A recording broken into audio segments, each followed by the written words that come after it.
Voters tend to be cynical about politicians who promise them that they're going to fight for pro-life causes and then end up in situations like this. This is why. Senator Hawley.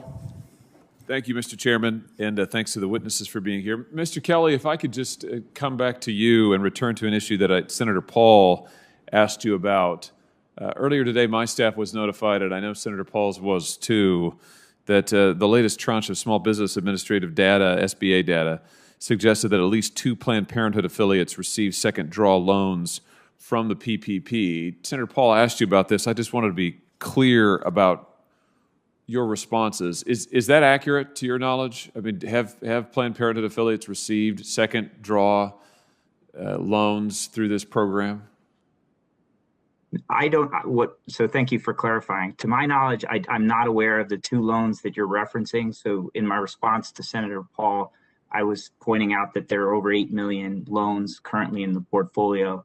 So as of this moment, I'm not aware of the 2 instances, but I'm happy to talk offline with your staff and members of the committee about those. And what I did say is that the other direct question was, has there been any changes to the program? And there have not. Will if this is in fact correct, if the data that we've received based on the SBA's disclosures is correct, will the SBA ask these affiliates to return the money?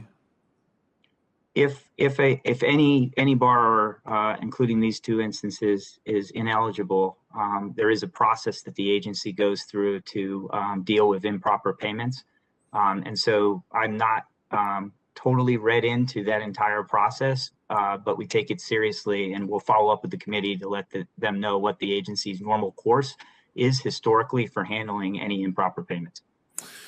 Thank you for that. You know, I just for those who are keeping track at home here, I mean, what has happened is at least 38 Planned Parenthood affiliates have received more than, it looks like, $80 million through the Paycheck Protection Program. This appears to be in pretty direct conflict with the affiliation rules that are written into the statute.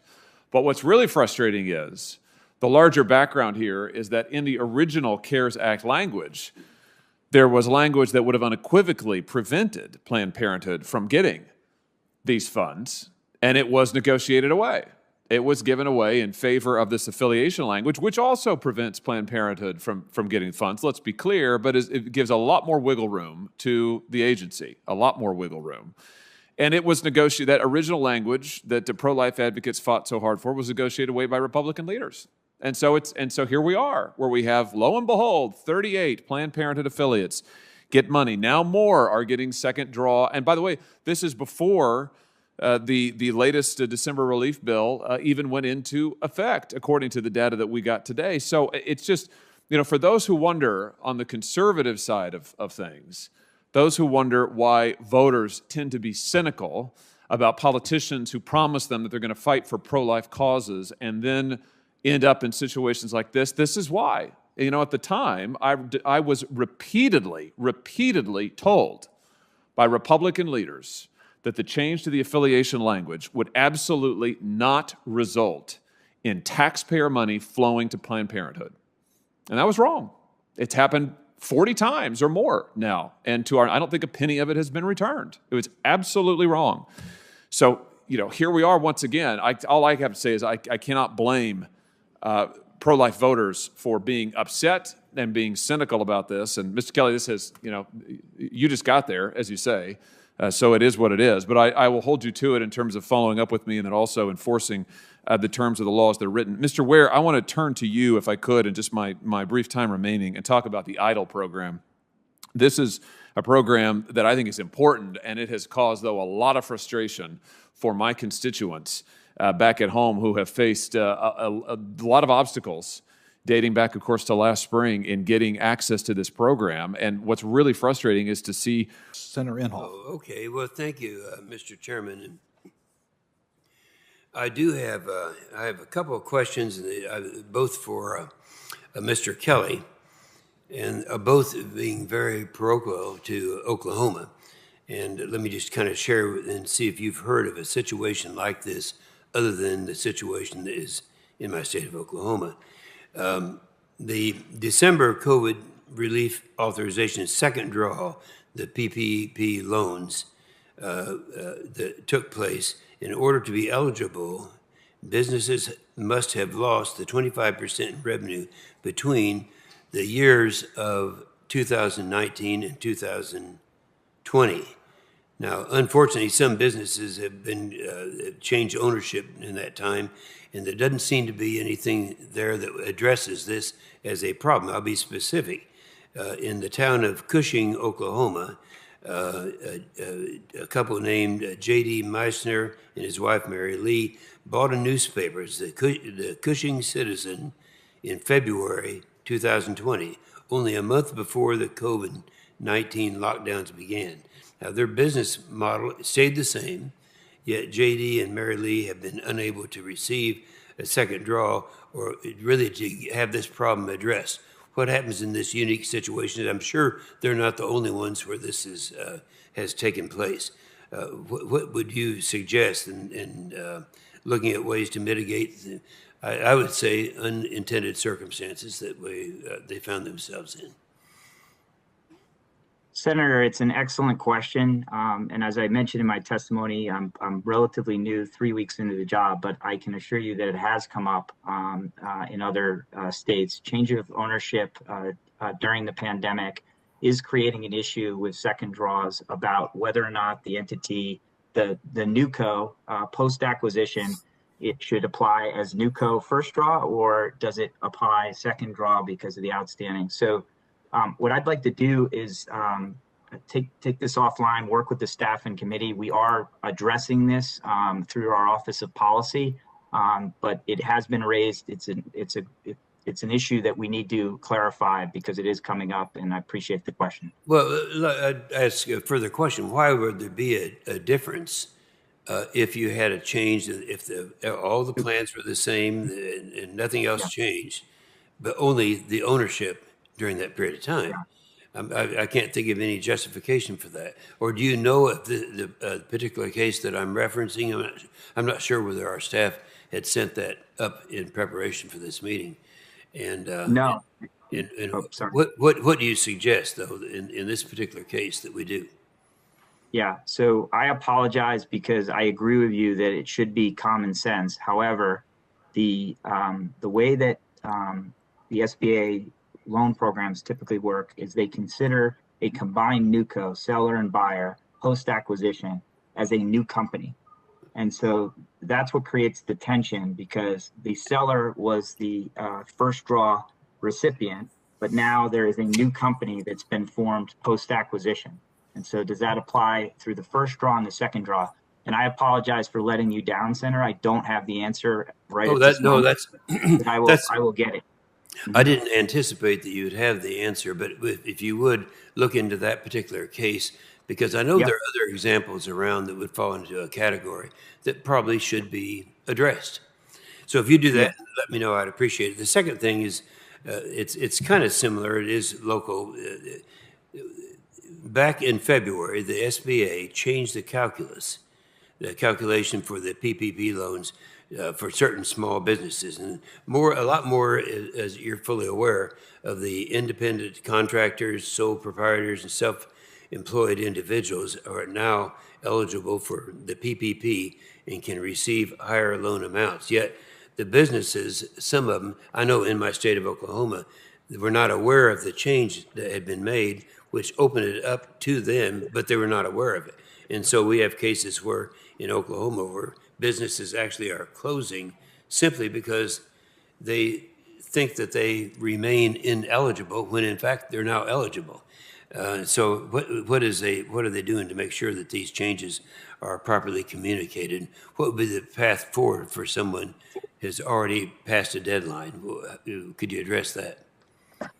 So I think just to clarify, Senator, are you referring to the gross income calculation for sole proprietors, self-employed individuals, and 1099? Yes, that's what yes. Uh-huh.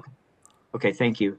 Yes, so we do need to amplify that message, and part of what we tried to do, a month ago was to begin that effort. There's more work to be done, but I would recommend your staff to send me an inquiry, and we'll work with constituents to help them. Oh, okay. And I'll also include some others that were kind of involved in this. So I thought, and it's a tough job. You make changes like that, and all of a sudden you have a large population that becomes eligible or ineligible because of that. So anyway, if you'll do that and get back with me, I'd appreciate it very much. Thanks so much. Thank you. Thank you, Senator Hall. For the purposes of the members knowing when they're going to be called, because we have people that are on WebEx, they've been there, they have not. We're going to go to Senator Booker, then we're going to go to Senator Hawley, then we're going to go to Senator Markey, then we're going to go to Senator Marshall. So, Senator Booker. Thanks, Chairman, and thanks to all the panelists that are here. I'm really appreciating the testimony that has been given so far and a lot of the assurances. It's really encouraging. Look, our small business owners have to know that help is on the way. With the American Rescue Plan, this is an extraordinary opportunity for American entrepreneurs all around the country. And I'm grateful for Isabel Guzman and her leadership, and I'm grateful for the important work of everybody on the panel. Congress and the SBI, I think, should be praised for their work. Obviously, there are challenges in executing that we should address. And I'm concerned about the testimony today, particularly some of the mismanagement challenges that we faced. They have contributed to small businesses not getting the resources they needed, particularly underserved minority businesses that often end up falling through the cracks. My last year in the Senate, and I'm so grateful for my colleagues on the committee led by Senator Cardin, really have fought to make the SBA work for everyone. And I'm grateful that we have tried to focus a lot of our energy on the smallest of businesses. And so if I could just quickly put a question to Associate Administrator Rivera. It seems that, compounding the access issues that underserved entrepreneurs face, SPA programs like EIDL were unable to meet the needs of small business owners because they were understaffed and have faced a lot of unresponsiveness. There weren't the right protocols and guidance in place to prevent massive fraud, diverting funds away from legitimate businesses. And so as a result, very small businesses have been left waiting, and in some cases are still waiting. And so I appreciate your commitment to identifying and rectifying the problems identified by the IG and the GAO and Administrator Guzman. But I'd like to hear a little bit more about the steps the SBA is taking to ensure that the additional $35 billion in EIDL funding is really going to go to those who need it most. Thank you, Senator, for your question. So we put these internal controls in place, as a friendly reminder, when CARES was issued, one of the most significant internal controls that we always rely on is the tax transcript and the credit elsewhere test, both which were by statute not allowed under CARES. We relied on self-reported income. We had an algorithm that was pretty straightforward, but we did realize, as Mike Wares highlighted, and as Bill Shears commented also, that there were opportunities for identity theft. We have been working very closely with the IG and with all of the different lenders and with the regulatory agencies on how to address identity theft and how to work through those processes. But in the meantime, what we're also doing on a parallel track is we're reaching out with as many communities as we can to hit those pockets that you're talking about that generally don't get hit. We have a lot of parallels in the disaster program. For example, when there's a disaster that goes through a certain community, we do a lot of outreach at the local level with the chambers of commerce, with the Hispanic Chamber of Commerce, with the Black Chambers of Commerce, and we go through those different areas, and we're committed to reaching out to those underserved communities, Black, brown, so forth, and so on. So if there's pockets that we're not reaching out, please let us know. We'll be glad to be reaching out to those different areas. Yeah, and I know my team and I will have some thoughts about not just the outreach, but to make it even more effective. If I can go really quickly in the remaining moments I have to Associate Administrator Kelly, we have really savage disparities of wealth that fall along racial lines, and it's a reflection of an awful history of African Americans being excluded from so many of the wealth building opportunities we've seen in our nation, from the land grant programs that excluded blacks, that helped so many American immigrants get large tracts of land, all the way to redlining, mortgage discrimination, and more. I know you're familiar with this and have witnessed the difficulties that Black borrowers have faced in accessing capital in general in the decades, in recent decades. In 2015, you talked about the economic fallout of that downturn, of the last downturn, where you said borrowers hardest hit by the '08 housing crisis are the last to see a recovery come to them. And so looking forward, as we emerge from this economic and public health crisis, I'm wondering, what steps do you think the SBA should be taking to mitigate the impact of this recession for minority owners? And in addition, the important SBA provisions in the ARP include a number of important stabilizers, from direct payments to extended UI to rental assistance to tax cut for families. How do you anticipate that those provisions might help for a more equitable recovery? Thank you, Senator. This is, as you point out, is a systemic problem. It's a longstanding issue. It is a top priority for Biden, the Biden-Harris administration, and in particular for Administrator Guzman. Part of the reason that I came back to serve for Administrator Guzman is to attack this particular issue that you described. In particular, I think that the solution that we are architecting to around the restaurant program will prove as a template for the type of technology tools that we can leverage to create the type of platform to originate programs supporting small dollar loans to give scale to this particular problem. The nature of the problem is such that at a local level, the funds that do the most good just aren't simply enough to meet the demand. And they are limited in terms of their resources to deploy that. And so there's only so many fundraisers that they can fund. There's not enough assets to draw down against on a warehouse line. There's not enough technical assistance, staff to employ. So we need to bring the full weight of the SBA to bear on this. Historically, we have tried through lending intermediaries.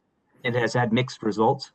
And so I'd love to continue this dialogue with this committee and any member of the staff or anybody to start to really think transformatively about this issue. Thank you. Thank you very much, Mr. Chairman. I appreciate the time. Thank you, Senator Booker. We will now go, I believe, to Senator Hirono, if she is ready. Ready. Okay. This is a question for Mr. Kelly.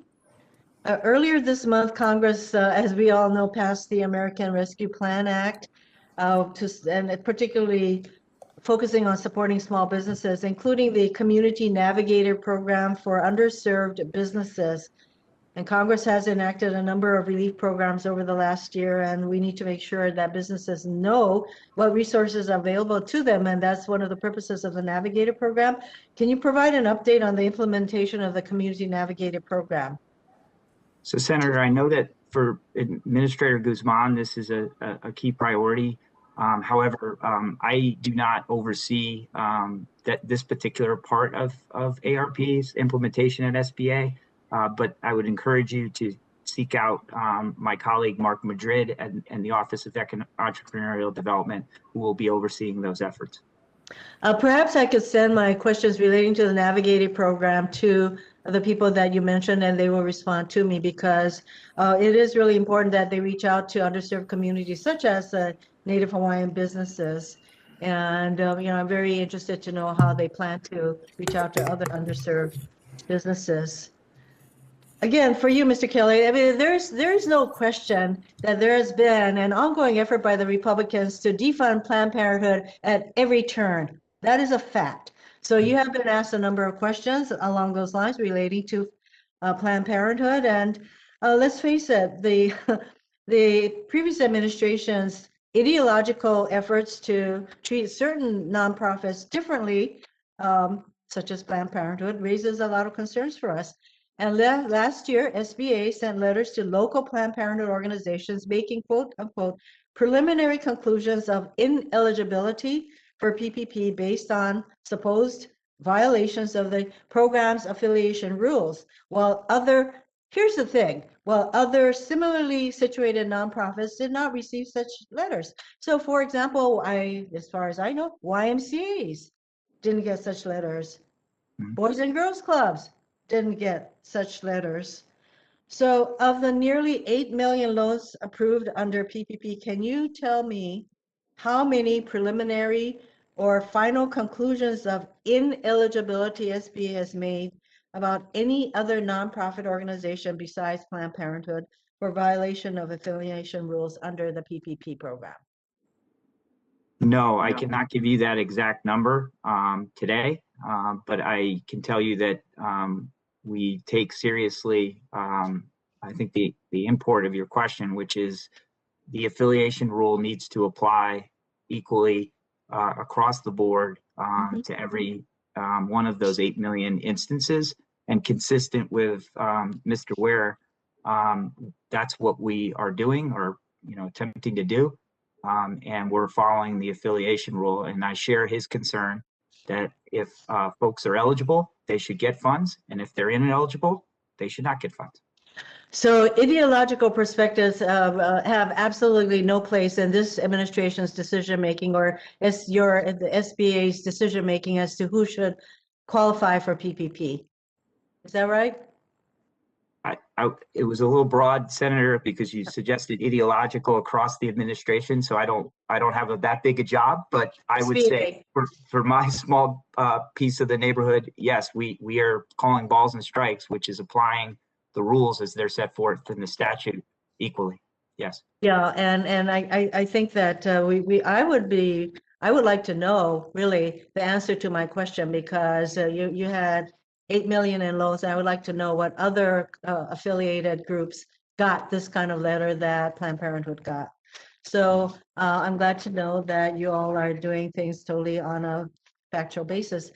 I do have a question about PPP loan forgiveness. This is for you again, Mr. Kelly. So SBA recently reported loan forgiveness numbers for PPP, and I'm encouraged to learn that 40% of borrowers who received loans last year have already received forgiveness. Can you provide a further update on the loan forgiveness process? Yeah. So first off, I think I referenced in my testimony that roughly 40% of applications from 2020 have received forgiveness, and pleased to report that in excess of 99% have received full forgiveness. A couple of the limiting factors on processing forgiveness at the outset was manpower to process manual reviews related to requests for further action, to look at a particular file related to eligibility issues, for example, as we were speaking about earlier. And also the lenders themselves, being an intermediary or a middle entity, hitting the pause button to process loans related to this round of PPP originations. I think it was a huge step that Congress, in a bipartisan way, stepped forward and streamlined the process for loans under 150,000. And my office recently has deployed a tiered sampling methodology that reflects the spirit of that to expedite the clearance of these forgiveness applications on our end. But we're currently not meeting our mandate for the loans in excess of 2 million. There's a population of 30,000, and we are aware that we could do better in meeting the 90 days or less for that particular threshold, and that's what we'll attack. Yes, please let the committee know what resources you need in order to meet your obligations to the PPP borrowers. Thank you very much, Mr. Chairman.